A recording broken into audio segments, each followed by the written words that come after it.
The emergency beacon cut through space like a dying scream, reaching across star systems with desperate urgency.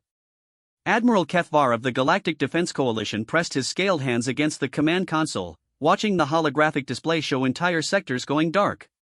Red warning lights bathed his reptilian features as he studied the tactical readout that confirmed his worst fears.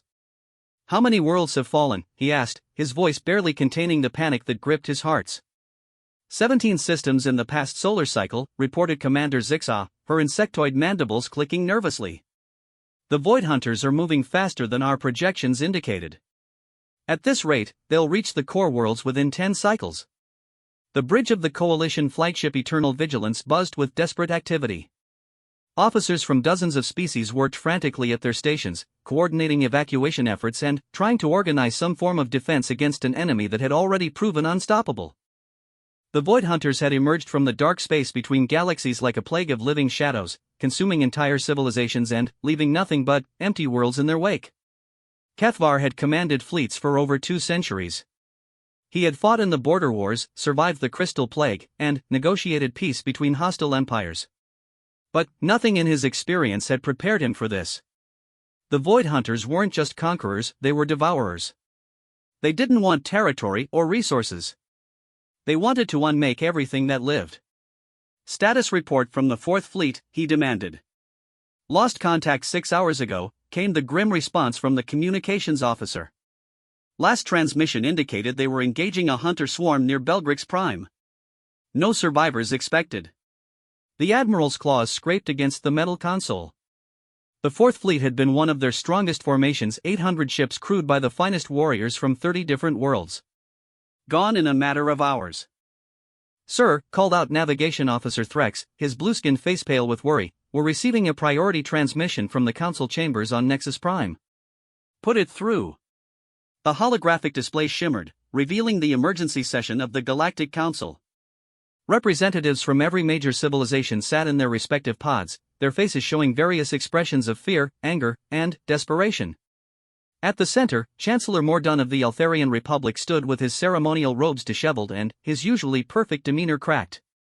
"Admiral Kefvar," the Chancellor's voice carried across space with forced authority, "the Council has reached a unanimous decision. We are issuing the Omega Protocol." The bridge fell silent. Every officer turned to stare at the display. The Omega Protocol was theoretical, a last resort measure that had never been implemented in the 3,000-year history of the Coalition. It meant reaching out to species that had not yet achieved galactic civilization, bringing them into the fold regardless of their developmental status. "Chancellor," Kefvar said carefully, "the Omega Protocol requires extreme circumstances." "Are you certain, Admiral?" The Chancellor's composure finally cracked. "We've lost contact with 47 systems. The Void Hunters are consuming our civilization faster than we can evacuate. We need warriors, and we need them now. Every species that can hold a weapon must be brought into this fight." Behind the Chancellor, representatives from various worlds nodded gravely. The proud Zenthari, with their crystal-like features, sat slumped in defeat. The warrior Krogans clutched their weapons uselessly, their strength meaningless against an enemy that consumed energy itself. Even the ancient ethereals, whose psychic powers had shaped galactic politics for millennia, looked helpless. "What do our scouts recommend?" asked the Admiral. Council member Yexlai, an amphibious being from the water worlds, activated her data tablet. "Our deep space reconnaissance has identified several promising candidates in the Outer Rim territories. Most are pre-FTL civilizations with limited technology but significant military potential." The display shifted, showing a series of star systems marked with potential recruitment symbols. Kefvar studied each one, noting the tactical assessments and population data. "This one," Yexlai continued, highlighting a small yellow star, "shows particular promise. They call their world Earth, and our preliminary observations suggest they possess remarkable military instincts despite their technological limitations." The Admiral leaned forward, studying the data. "What's their warfare capability?" "Primitive by our standards," admitted the council member, "but extensive. In the past century alone, they've engaged in 2 global conflicts involving nearly their entire population. Their weapons are chemical and nuclear rather than energy-based, but their tactical thinking is unusual." "Unusual how?" "They fight differently than other species we've observed. Most civilizations develop warfare as an extension of their natural behaviors. The Krogans use brute force, the Zenthari employ crystalline precision, the Ethereals rely on psychic coordination. But humans. She paused, seeming to search for the right words. They adapt. Their military doctrine changes constantly. They use deception, misdirection, and unconventional tactics. Some of their historical battles show victories achieved against impossible odds through pure ingenuity. Admiral Kefvar considered this information. Adaptability was rare in galactic warfare. Most species fought according to their evolved instincts and rarely deviated from proven strategies. The idea of a species that constantly innovated their approach to conflict was intriguing. What about their unity? He asked. Can they work together on a galactic scale? That's complicated, admitted another council member, a tall, thin being from the desert worlds. They're currently divided into nearly 200 separate political entities, and they frequently engage in conflicts with each other. However, our behavioral analysts believe they have the capacity for unity when facing an external threat. Chancellor Mordun stepped forward again. Admiral, we don't have time for extensive analysis. The Void Hunters will reach the Mid-Rim worlds within days. We need to implement the Omega Protocol immediately and hope these primitive species can provide the warriors we desperately need. The Admiral looked around his bridge, seeing the faces of his crew, beings from dozens of worlds who had served together for years, fighting to protect a galaxy that was now dying around them. His tactical mind ran through the scenarios, calculating odds and probabilities. Every projection showed the same result: total annihilation within weeks. Very well, he said finally. I'll dispatch contact teams to all identified worlds immediately. But, Chancellor, I want to be clear, bringing primitive species into a galactic war is unprecedented. We don't know how they'll react to contact, much less to the reality of the Void Hunters. We'll deal with those complications as they arise, replied the Chancellor. Right now, we need every possible ally. The transmission ended, leaving the bridge in tense silence. Kefvar turned to his officers, seeing the mixture of hope and desperation in their eyes. Commander Zixah, prepare the contact protocols. I want teams ready to deploy to all Omega worlds within the hour.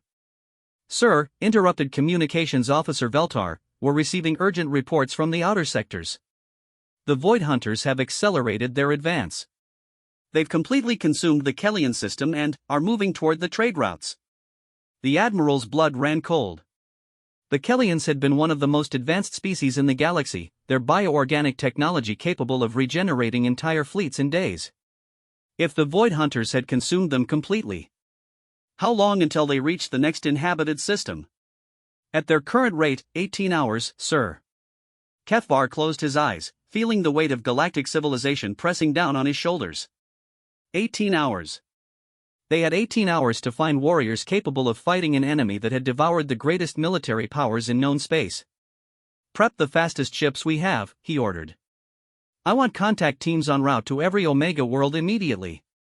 Tell them to bypass all standard protocols, we don't have time for gradual contact procedures. Sir, said Commander Zixah quietly, what if these primitive species refuse to help? What if they can't understand the threat? The Admiral looked out at the viewscreen, where distant stars were disappearing one by one as the Void Hunters consumed the light itself. Then, we all die together, he said simply. But, if there's even the smallest chance that one of these species can give us an advantage, we have to take it. As his crew rushed to prepare the contact teams, Admiral Kefvar found himself thinking about the species called humans.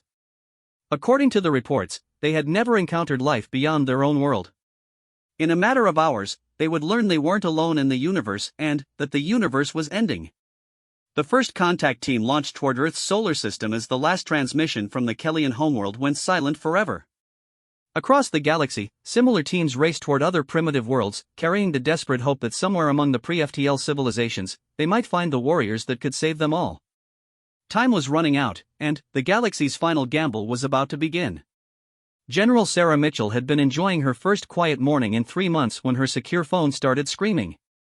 She rolled out of her hotel bed in Geneva, where she'd been attending yet another peacekeeping summit, and grabbed the device that could only mean one thing: something had gone catastrophically wrong somewhere in the world. Mitchell here, she answered, her voice instantly alert despite having gotten only 4 hours of sleep. General, this is Colonel Davis at NORAD. Ma'am, we need you back here immediately. We have a situation. Sarah had heard that tone before, during 9/11, during the Mumbai attacks, during the crisis in Eastern Europe. But something in Davis's voice was different this time. There was an edge she'd never heard before, something beyond fear or urgency. What's the nature of the situation, Colonel? Ma'am, I think you need to see this for yourself. We're sending a jet to pick you up. But, General, you should know this involves contact with entities that are not from Earth. Sarah sat down heavily on the hotel bed. In 30 years of military service, she'd dealt with terrorists, rogue states, natural disasters, and political crises. She'd never had to deal with aliens. ETA on that jet, Colonel?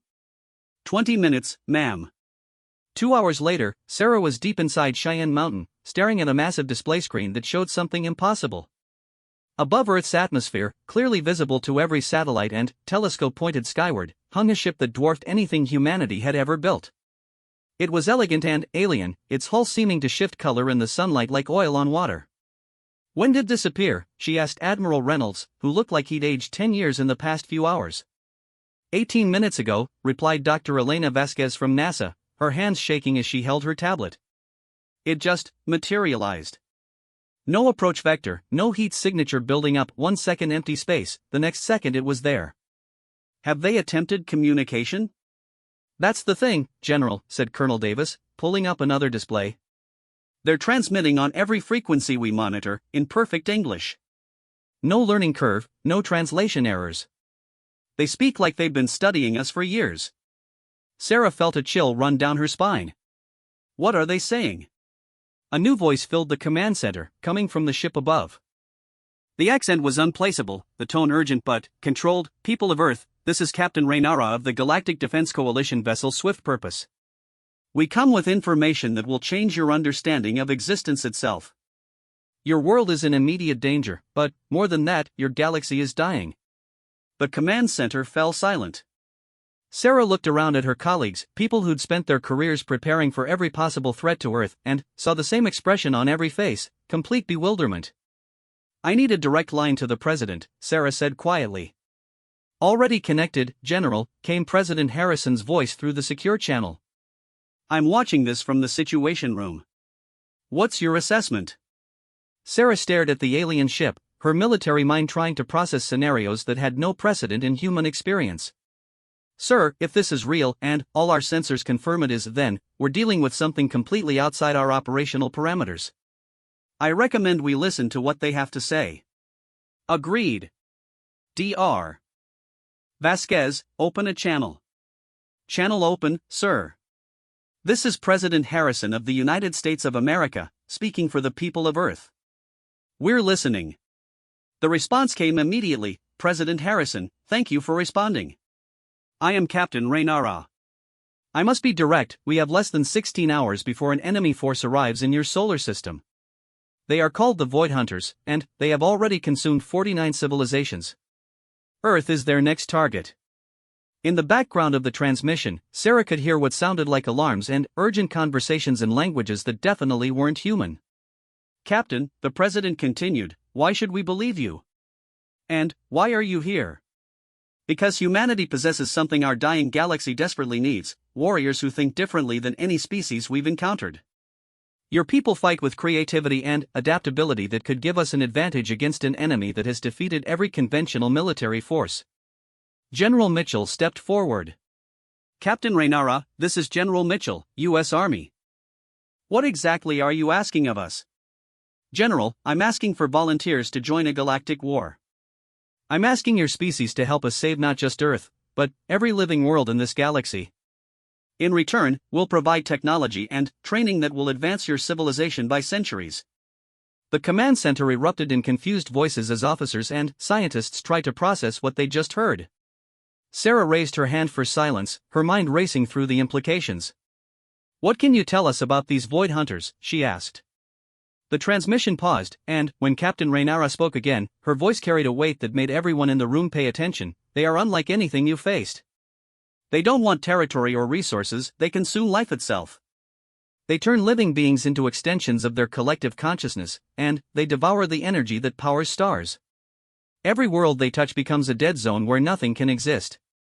Dr. Vasquez pulled up astronomical data on her screen. Captain, our deep space monitors haven't detected any approaching objects. Doctor, they travel through dimensions you haven't discovered yet. They won't appear on your sensors until they begin their assault. When they arrive, you'll have perhaps 30 minutes before your planet is overrun. President Harrison's voice cut through the growing tension. How many ships are coming? Our estimates suggest approximately 50,000 hunter vessels, each capable of processing an entire city in minutes. The number hit the command center like a physical blow. 50,000 ships against Earth's entire military force would be like ants fighting a forest fire. What do you need from us? Asked General Mitchell, her tactical mind already shifting into crisis mode. We need your best military minds, your most adaptable soldiers, and your most innovative thinkers. We have ships that can carry approximately 10,000 of your people to join our forces. In return, we'll deploy our defensive fleet around Earth and teach your remaining forces how to fight the hunters. Admiral Reynolds leaned forward. Captain, no offense, but if these hunters have defeated your entire civilization, what makes you think adding 10,000 humans will make a difference? The pause that followed was longer this time, and, when the alien captain responded, there was something like hope in her voice. Admiral, in the past 72 hours, we've contacted 18 primitive species across the galaxy. 17 of them responded with fear, confusion, or outright panic when we explained the situation. But, your people, the first thing your leaders asked was, what do you need from us, and how can we help? That response, that immediate willingness to fight for others you've never met, is exactly why we believe you can make a difference. Sarah felt a surge of pride despite the impossible circumstances. Of course, humanity's first response would be to ask how they could help. It was the same instinct that had driven soldiers to storm beaches, firefighters to run into burning buildings, and doctors to work in plague zones. Captain, she said, what kind of timeline are we looking at? We need volunteers assembled and ready for transport within 8 hours. Our training protocols will prepare them during the journey to our staging area. The hunters will reach Earth in 16 hours, we must be gone by then, with our defensive fleet in position. President Harrison's voice was steady but grim. Captain, you're asking us to trust you with 10,000 of our people based on a 16-hour acquaintance with your species. I understand, President Harrison. But, consider this, if we meant you harm, would we announce our arrival and ask for volunteers? We could have taken what we needed by force. The president was quiet for a long moment. Sarah could hear hushed conversations in the Situation Room as the leader of the free world consulted with advisors about a decision that would affect the entire human race. Finally, the president spoke. Captain Raynara, the United States will participate in this effort. General Mitchell will coordinate our response with military leaders worldwide. But, I want assurances that our people will be treated as allies, not expendable resources. You have my word, President Harrison. And, General Mitchell, I should mention our intelligence suggests that human tactical thinking could revolutionize how we approach this war. We're not just asking for your help, we're hoping you can teach us new ways to fight. As communications officers began reaching out to military commands around the world, Sarah felt the weight of history settling on her shoulders. In a few hours, she would be asking for volunteers to leave Earth and fight in a galactic war against an enemy that consumed civilizations. But, as she looked around at her colleagues, people who had dedicated their lives to protecting others, she realized that finding those volunteers might not be as difficult as it seemed. The same spirit that had built cities, explored oceans, and reached for the stars would now reach beyond Earth itself to protect life throughout the galaxy. The call for warriors had been answered. Now they had to prove that humanity deserved a place among the stars. Staff Sergeant Marcus Chen had been running night training exercises with his Marines when the emergency assembly call came through. Within minutes, his entire unit was gathered in the briefing room at Camp Pendleton, along with representatives from every major military installation on the West Coast. The atmosphere was electric with tension and confusion. Marines, announced Colonel Park, her usually steady voice carrying an undertone of disbelief, what I'm about to tell you will sound like science fiction, but it's confirmed by every intelligence agency we have. Approximately 4 hours ago, we made contact with an alien civilization. They've asked for volunteers to help fight a war that will determine the survival of every living thing in our galaxy. The briefing room erupted in surprised voices and nervous laughter, but Marcus noticed something important. Not one Marine stood up to leave. If anything, they leaned forward, listening more intently. The enemy is called the Void Hunters, continued Colonel Park, activating a holographic display that showed tactical information provided by the aliens. They've destroyed 49 civilizations and are heading toward Earth. We have less than 12 hours to assemble volunteer forces and evacuate them to join the galactic defense. Marcus studied the tactical data with professional interest. The numbers were staggering: 50,000 enemy vessels moving through space using technology that could bypass all human detection systems. Against them, the Galactic Coalition had assembled what remained of dozens of military forces, each fighting according to their species' evolved combat instincts. "Ma'am," called out Corporal Williams, "what makes them think we can help against an enemy that's already defeated advanced alien civilizations?" The colonel's expression shifted to something resembling pride. "Because, Marine, according to their analysis, humans fight differently than any other species they've encountered. Most alien races develop warfare as an extension of their natural behaviors, they follow predictable patterns. But humans adapt constantly. We use deception, innovation, and tactical flexibility that they've never seen before." Marcus felt a familiar surge of anticipation. He'd experienced it before combat drops, during urban warfare training, and in the moments before engaging unknown threats. It was the feeling that came when facing something unprecedented that would require everything he'd learned and more. "Sergeant Chen," the colonel called out, "you and your unit have been specifically requested for this mission. Your performance during the Pacific Rim exercises caught their attention, particularly your unconventional approach to asymmetric warfare." "Ma'am, what kind of support can we expect?" Marcus asked. "Equipment, logistics, command structure?" "They're providing advanced weapons, armor, and technology integration that will be installed during transport." "But, Sergeant, they're not just asking us to be soldiers, they want us to be teachers. They want to learn how humans think about combat." The implications hit Marcus immediately. This wasn't just about adding human forces to an alien military, it was about changing how that military operated. The aliens had superior technology but had been losing because they fought predictably. Humans could provide the tactical unpredictability that might break the stalemate. "Colonel," said Staff Sergeant Rodriguez from the 2nd Battalion, "what about our families? Our responsibilities here? All volunteers will be considered to be on classified assignment of indefinite duration. Family members will be provided full support and truthful but limited information about the mission. For obvious reasons, the details of this operation cannot be made public." Marcus thought about his sister in San Diego, about the life he'd built during his 12 years in the Corps. Then, he thought about the alien ship captain's description of worlds being consumed, entire civilizations being erased from existence. The choice wasn't difficult. "Ma'am, I volunteer," he said, standing up. Within seconds, every Marine in the room was on their feet. 6 hours later, Marcus found himself aboard a transport craft that defied every law of physics he understood. The interior was spacious enough to accommodate 500 Marines, with walls that seemed to shift color and adapt to the occupants. Most impressively, despite accelerating fast enough to reach the alien fleet in deep space, there was no sensation of movement at all. "Sergeant Chun?" A voice spoke perfect English, but, when Marcus turned, he found himself face to face with something definitely not human. Captain Reynara was tall and elegant, with elongated limbs and skin that had a subtle iridescent quality. Her eyes were larger than human eyes and seemed to shift color based on her emotional state. "Yes, ma'am," Marcus replied, automatically applying military courtesy despite the unprecedented circumstances. "I wanted to thank you personally for your species' response to our request. In all our projections, we never imagined you would volunteer so readily. Captain, with respect, what did you expect? You told us that entire civilizations were being wiped out and that you needed help. Of course we volunteered." The alien captain's eyes shifted to a warmer blue tone, which Marcus was beginning to interpret as surprise or approval. "Sergeant, we've contacted 17 other species in the past week. Most responded with fear, demands for proof, or attempts to negotiate for personal advantage. Your people simply asked how they could help."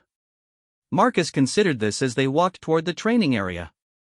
"Ma'am, it sounds like the other species haven't dealt with existential threats before. Humans have been fighting for survival since we developed consciousness. We understand that sometimes the only choice is to fight or die. That's exactly what our tactical analysts predicted," Reynara said as they entered a massive chamber filled with Marines working with alien technology. "Your species has evolved under constant threat, which has made you incredibly adaptable and willing to take risks that other species consider suicidal. Around them, Marines were being fitted with armor that seemed to flow like liquid before hardening into perfect protective shells. They carried weapons that hummed with contained energy, learning to use technology that was centuries beyond anything on Earth. But, more importantly, they were talking, comparing notes, discussing tactics, and already beginning to innovate. "Captain," Marcus observed, "it looks like your people are learning as much from us as we are from them." He pointed to a group where Lieutenant Morrison was explaining urban combat techniques to a gathering of alien officers. The aliens were taking detailed notes as Morrison described how human forces use deception, misdirection, and environmental adaptation to overcome superior enemies. "Yes," Raynara admitted. "Our military doctrines have remained essentially unchanged for thousands of years.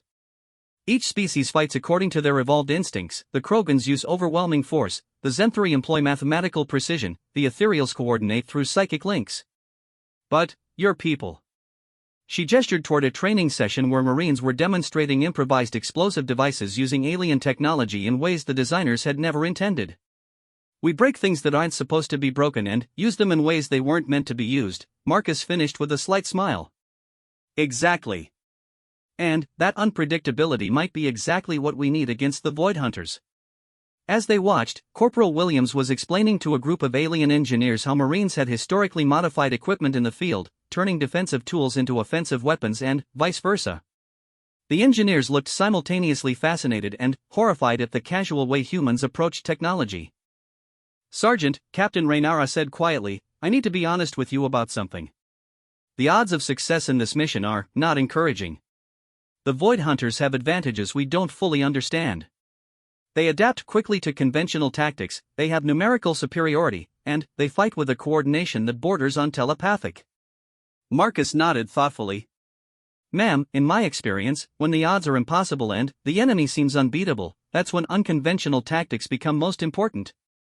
The worse the situation, the more likely it is that doing something completely unexpected will work." "Can you give me an example?" Marcus thought back to his military history classes. D-Day, 1944. Allied forces were massively outnumbered by German defenses along the French coast. Instead of attacking where the enemy expected, they created an elaborate deception campaign and attacked at the most heavily fortified point. It worked because it was the last thing the Germans expected. Captain Raynara's eyes shifted to a deep purple, which Marcus was learning indicated intense thought. "So you're suggesting that against an enemy that has defeated every conventional force, we should do something completely unconventional?" "Not just unconventional, Captain. Something that seems strategically suicidal but actually isn't."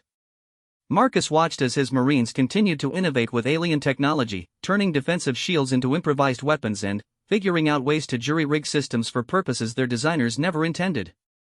"I'm beginning to understand why Admiral Kethvar was so interested in recruiting your species," Raynara said. "The question is, can we learn to think like humans quickly enough to make a difference?" Marcus looked around at the training chamber, where humans and aliens were working together to develop completely new approaches to warfare.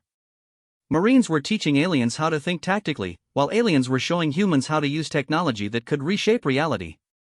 "Captain," he said with growing confidence, "I think we're about to find out just how dangerous humans can be when they're properly motivated and equipped with advanced technology." The transport ship continued its journey toward the staging area, carrying 500 Marines who were about to teach the galaxy a new way to fight. Behind them, Earth's defensive fleet was taking position, and around the galaxy, similar transports carried volunteers from 17 other worlds. For the first time since the Void Hunters had appeared, the forces of life had something they'd never possessed before: unpredictability. And, as every Marine knew, unpredictability was often the difference between victory and defeat. The staging area around Kepler Station was unlike anything Marcus had ever imagined. Thousands of ships from dozens of species had gathered in the shadow of a massive space fortress, creating a fleet that stretched across several light-minutes of space. Each vessel was unique, reflecting the evolutionary path and military doctrine of its creators, but all were united by desperate purpose. Marcus stood on the observation deck of the Coalition command ship Unity's Last Hope, watching as human volunteers were integrated into mixed-species units for the first time in galactic history. The sight was both inspiring and surreal: Marines working alongside crystalline Zenthari warriors, Navy pilots learning to coordinate with psychic ethereal navigators, and Army engineers collaborating with biomechanical Kellian technicians. "Impressive, isn't it?" Admiral Kethvar approached, his reptilian features showing the strain of the past week. In 3,000 years of galactic civilization, we've never achieved this level of cooperation between species. With respect, Admiral, Marcus replied, you've never faced extinction before. Humans have learned that when survival is at stake, differences become irrelevant very quickly. The Admiral's scaled hand gestured toward the tactical display that dominated the command center. Red markers showed the advancing Void Hunter fleets, now only 6 hours from the outer colonies. Blue markers represented the coalition forces, a fraction of the enemy's strength but carrying something the enemy had never encountered, human tactical thinking. Sergeant Chen, your people have been with us for only 5 days, but they've already changed how we approach warfare. Your Marines have introduced concepts we never considered: deception operations, psychological warfare, and something your Colonel Park calls controlled chaos. Marcus nodded, watching as human tactics instructors worked with alien commanders. Lieutenant Morrison was explaining guerrilla warfare principles to a group of Krogan warriors who had only ever known direct frontal assault.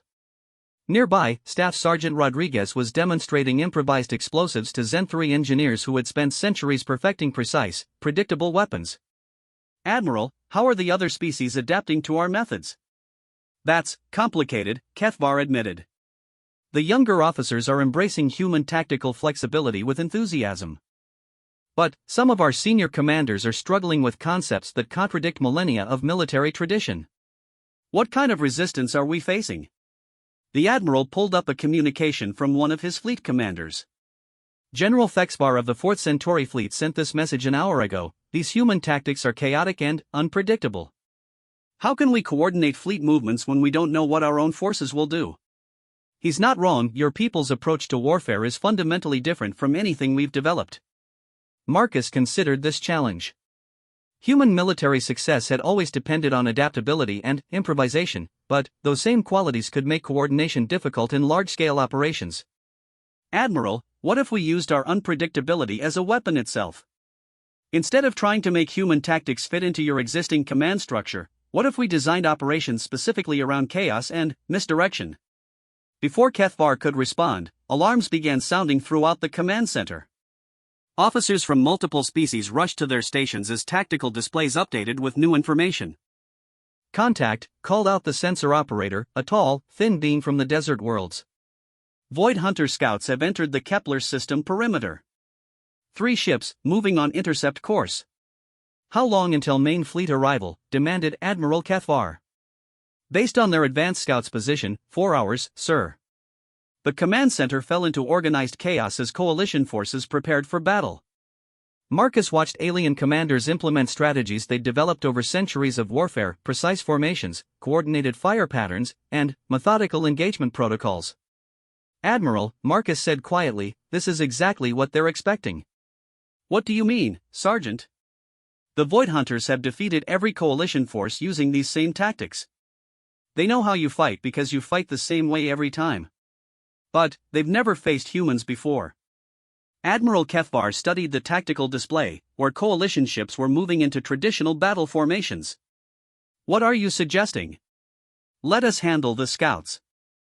Not as part of your fleet structure, but as an independent operation using pure human tactics. Sergeant, that's 3 alien ships with technology we don't fully understand, manned by entities that have consumed entire civilizations. Admiral, with respect, that's exactly the kind of impossible situation where human tactics work best. Marcus activated his comm unit. Colonel Park, this is Chen. Request permission to implement Option Chaos. Colonel Park's voice came through immediately. Permission granted, Sergeant. Show them what Marines can do. Within minutes, a small force of converted alien ships crewed by human Marines was moving away from the main coalition fleet. Instead of approaching the Void Hunter scouts in traditional formation, they scattered in seemingly random directions, using civilian shipping routes and asteroid fields for cover. Sergeant Chen, Admiral Kethvar monitored the operation with growing confusion. Your ships appear to be fleeing the engagement area. Not fleeing, sir. Positioning. Marcus watched his tactical display as Marine units moved into positions that violated every principle of conventional space warfare. Instead of maintaining formation integrity, they spread out across thousands of cubic kilometers.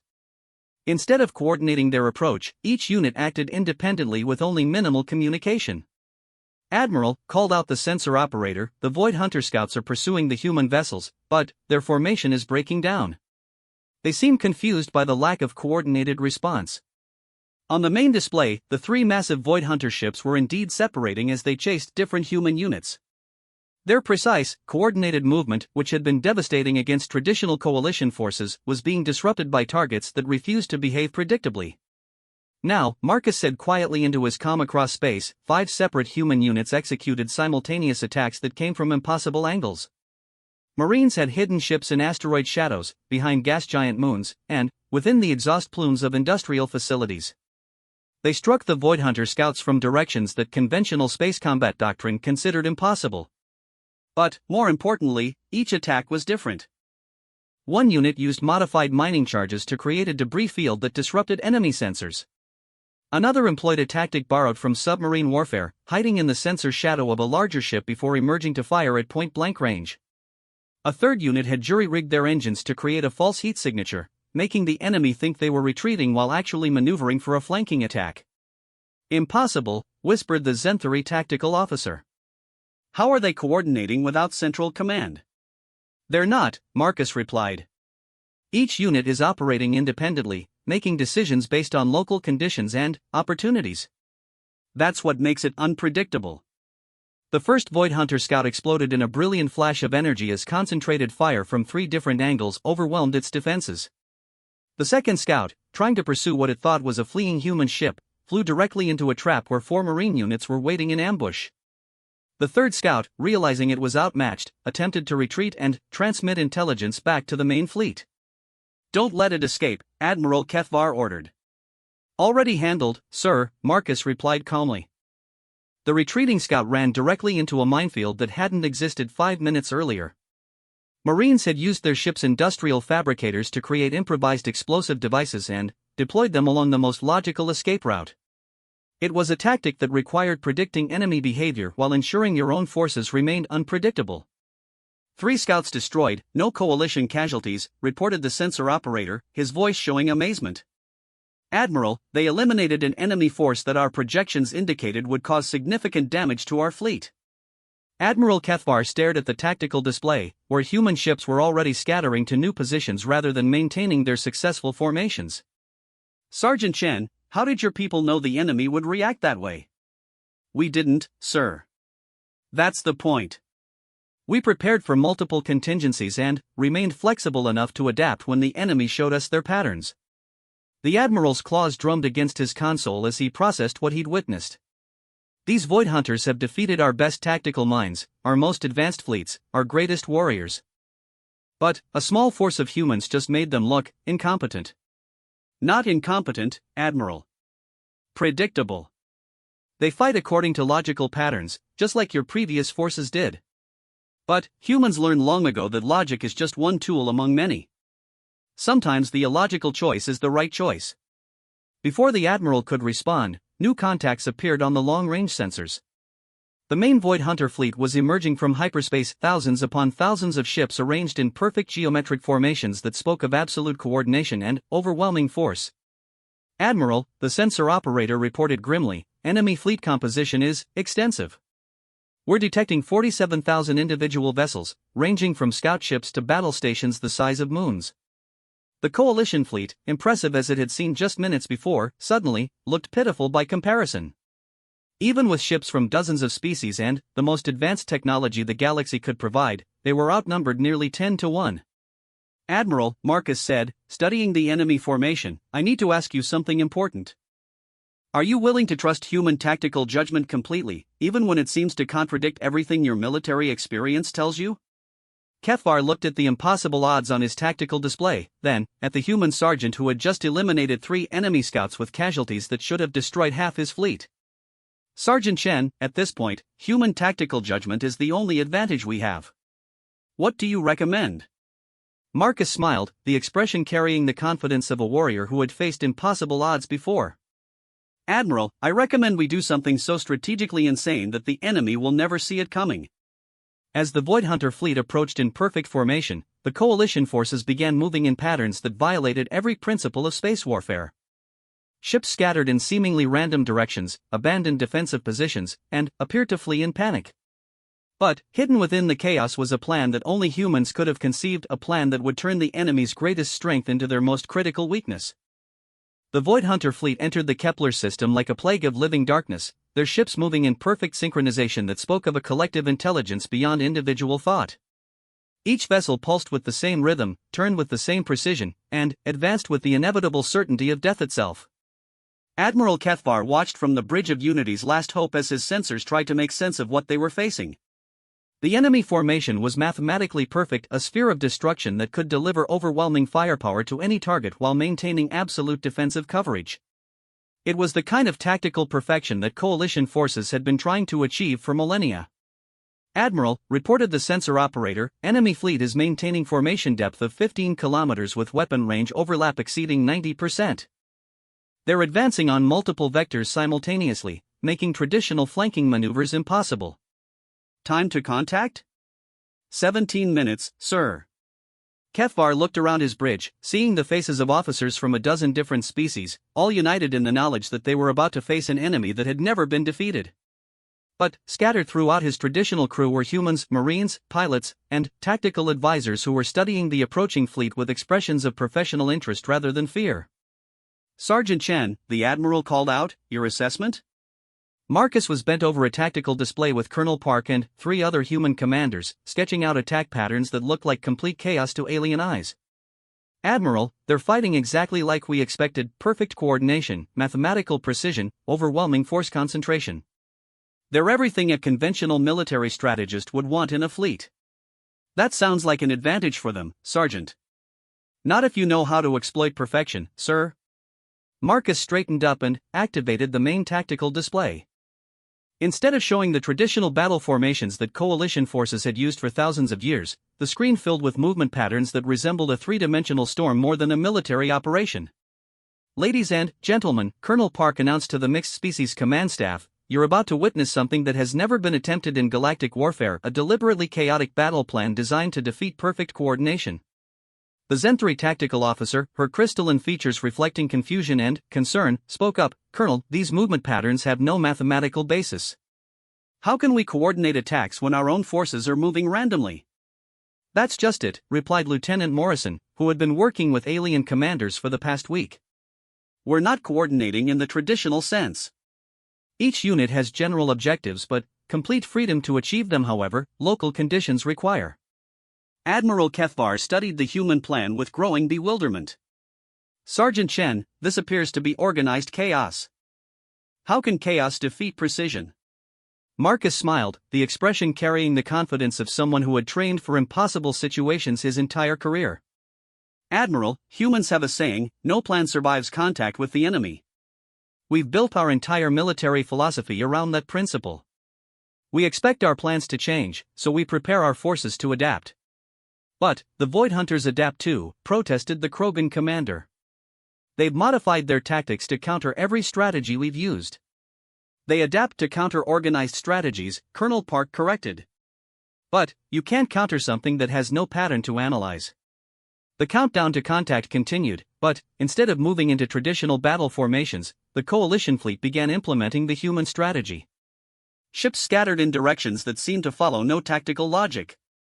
Some headed directly toward the enemy, others appeared to flee, while still others moved to positions that had no apparent strategic value. "Admiral," the communications officer reported, "we're receiving confused transmissions from several fleet commanders. They're requesting clarification on their tactical assignments." "Tell them to trust the humans," Kethvar replied, his own certainty wavering as he watched his perfectly organized fleet dissolve into apparent pandemonium. "Contact in 30 seconds, announced the sensor operator. On the main display, the Void Hunter sphere was adjusting its formation, trying to respond to the coalition's chaotic movement. But, for the first time in the war, their perfect coordination was working against them. Each time they adjusted to engage one group of ships, another group would appear from an unexpected direction. Each time they concentrated fire on what appeared to be a major threat, that threat would disperse or disappear entirely. Engaging the enemy, Marcus reported calmly into his comm unit. What followed was unlike any battle in galactic history. Coalition ships attacked from every conceivable angle and several that conventional tactics considered impossible. Some units engaged in direct frontal assault while others conducted hit-and-run raids. A few groups focused on disrupting enemy formations while others targeted specific ship types. But, most importantly, no two attacks were alike. Every human commander was implementing their understanding of the general strategy in their own way, creating a battle environment so chaotic that even the coalition forces couldn't predict what their own side would do next. "Enemy formation is destabilizing," reported the tactical officer with amazement in her voice. "They're breaking sphere integrity to respond to multiple simultaneous threats." Marcus watched the tactical display as the Void Hunter fleet, for the first time in their genocidal campaign, began to show signs of confusion. Their perfect mathematical precision was being disrupted by forces that refused to behave mathematically. Phase 2, Colonel Park announced. Across the battlefield, human units began implementing the second part of their strategy.